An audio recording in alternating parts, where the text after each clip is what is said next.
statistika yang berjumlah 5 soal.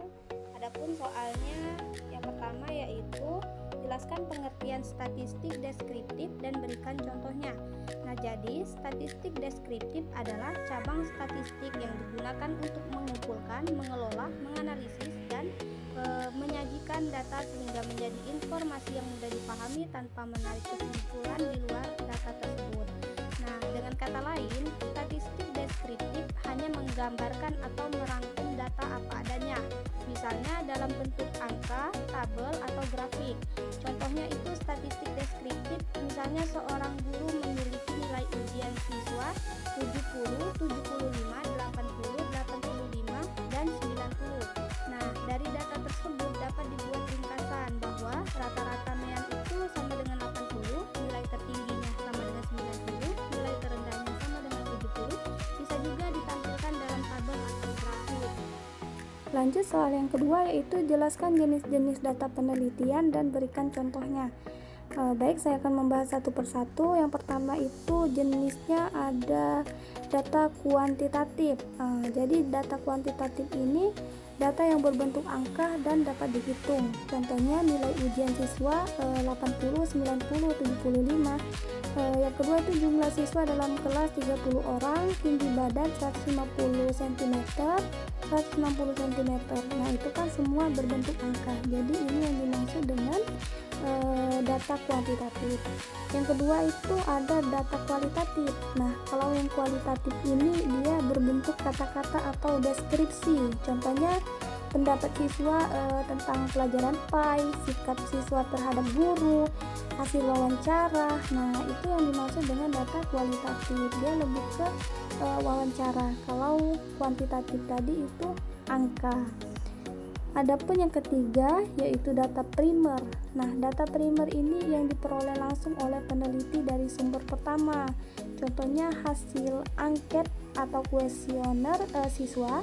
Yang kedua itu wawancara langsung. Yang ketiga itu observasi di kelas. Itu yang dimaksud dengan data primernya.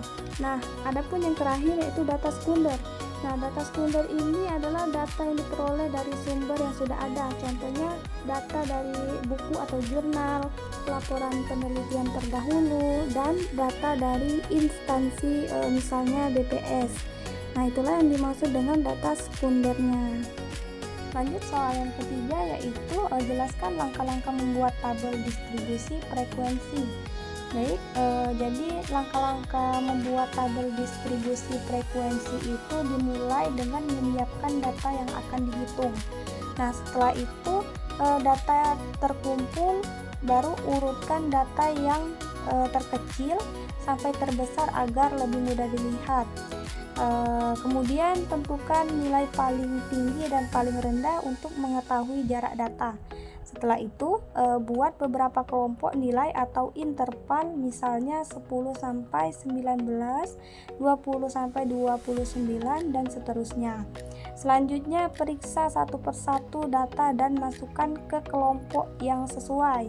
Hitung jumlah data pada setiap kelompok, karena jumlah tersebut disebut frekuensi. Setelah semua selesai, susun hasilnya ke dalam tabel yang berisi interval, kelas, dan jumlah frekuensinya.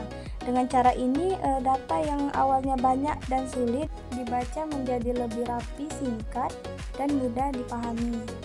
Lanjut soal yang terakhir yaitu diketahui interval frekuensi 50 sampai 59, yang ujungnya 3.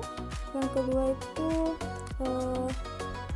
60 sampai 69, ujungnya 5. Yang ketiga itu 70 sampai 79, ujungnya 7. Yang kedelapan 80 sampai 89, ujungnya 5. Jadi hitunglah mean, median, dan modus dari data tersebut. Baik, kalau mean itu rata-rata, cari nilai tengah tiap interval. Jadi 50, 59 itu sama dengan 54,5, 60 sampai 69 itu sama dengan 64,5, 70 sampai 79 itu sama dengan 74,5, 80 sampai 89 itu sama dengan 84, 84. Kaitkan dengan frekuensi. Nah, frekuensinya 54,5 dikali 3 jadi sama dengan 163,5.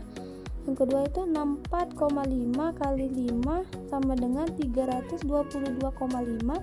Yang ketiga 74,5 kali 7 sama dengan 521,5. Yang keempat itu 84,5 dikali 5 jadi sama dengan 422,5. Jumlah hasilnya yaitu 1430. Jadi meannya 71,5. Yang ketiga itu median. Nah, median nilai tengah jumlah data sama dengan 20. Tengah data ke-10 berada pada interval 70,79. Gunakan cara standar. Nah, jadi batas bawah sama dengan 69,5, frekuensi sebelum itu sama dengan 8, frekuensi median sama dengan 7, jadi mediannya 72,36. Adapun yang terakhir yaitu modus. Nah, nilai yang paling sering muncul. Modus ini berarti nilai yang paling sering muncul. Nah, frekuensi terbesar adalah 7. Jadi modus ada pada interval 70 sampai 79. Jadi modus sama dengan 74,5. Jawaban akhir itu mean 71,5, median 72,36, dan yang ketiga itu modusnya 74,5. Nah, itulah yang dimaksud dengan mean, median, dan modusnya. Itu semua sudah dihitung dari sana. Mungkin itu saja. Terima kasih. Wassalamualaikum warahmatullahi wabarakatuh.